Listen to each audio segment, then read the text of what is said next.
Pour faire simple, je n'attends rien d'un réseau en soi, si ce n'est l'échange et l'enrichissement mutuel. Ainsi, j'offre mon expertise et je donne des conseils quand on me le demande. J'aide à la mise en relation quand cela me paraît constructif pour les deux parties. Tout cela pour rendre service. Et après, y aura-t-il un retour effectif ou pas? C'est autre chose. J'attends d'un réseau professionnel de pouvoir partager, échanger et construire ensemble des solutions avec des pairs, de pouvoir confronter mes visions et mes approches sur différents sujets ou différentes thématiques, de permettre également de répondre de façon coordonnée, concertée et collective à des sollicitations commerciales, et également de bénéficier d'une veille sur des sujets d'actualité. Qu'est-ce que j'attends d'un réseau professionnel? Eh bien, tout simplement de faire équipe avec d'autres entreprises adaptées et avec des spécialistes du monde de l'entreprise adaptée, ces spécialistes qui sont précieux dans une association comme l'UNEA. Alors le réseau, c'est avant tout un lieu d'échange avec d'autres dirigeants, d'autres entreprises qui partagent certes des aspirations et des objectifs communs, comme par exemple le développement de leur entreprise, l'accompagnement de leurs collaborateurs, la recherche de nouvelles opportunités, de nouveaux marchés, de nouveaux partenariats, mais c'est aussi le lieu idéal pour prendre un peu de recul sur nos préoccupations quotidiennes et échanger sur des problématiques communes, comme par exemple l'évolution du cadre réglementaire, le recrutement, la formation, l'accompagnement, l'évolution des marchés.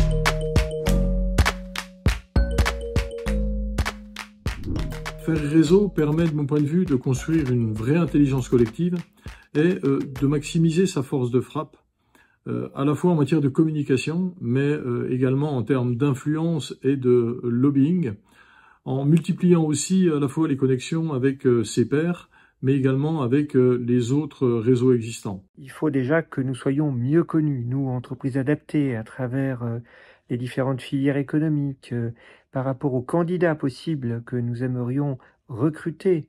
Mon côté un peu militant dira que c'est l'opportunité de porter la voix des plus petits, ce qui est le cas de notre entreprise. Mon côté entrepreneur dira que c'est aussi l'opportunité de rencontrer des femmes et des hommes qui chaque jour se lèvent et se battent pour développer leurs entreprises, maintenir des emplois locaux, tendre la main et donner leur chance à des hommes et à des femmes qui peuvent être dans la difficulté. Mon côté social et associatif pense qu'il faut savoir s'entourer de personnes compétentes, ce qui est le cas au sein de l'UNEA, notamment sur la région Auvergne-Rhône-Alpes, prendre le temps de rencontrer de nouvelles personnes, échanger, confronter ses idées et ses problématiques. Pourquoi faire réseau? Pour être plus fort ensemble, pour s'inspirer des bonnes pratiques faites par ailleurs, pour nourrir aussi le réseau dans lequel je m'inscris.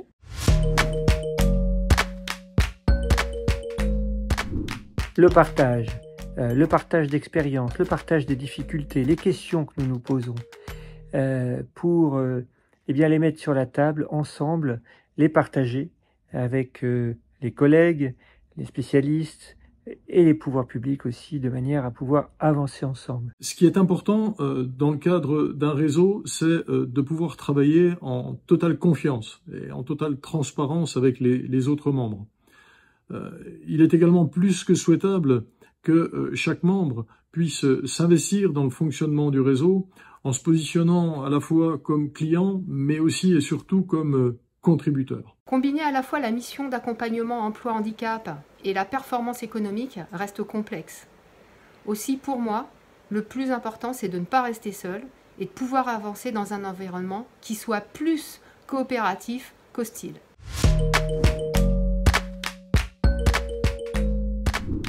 Avec les réseaux nationaux et notamment l'UNEA, mais aussi avec tout le réseau de proximité.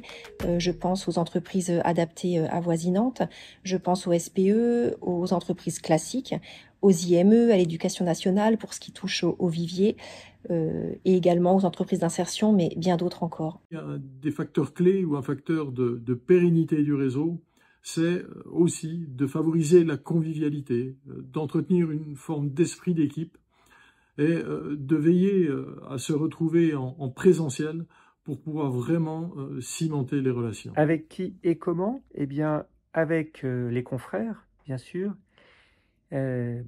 bénéficiant d'expériences multiples dans des métiers multiples d'entreprises adaptées, et aussi les spécialistes de l'UNEA qui représentent une expertise très appréciable pour pouvoir ensemble travailler, avancer, moderniser et développer les entreprises adaptées.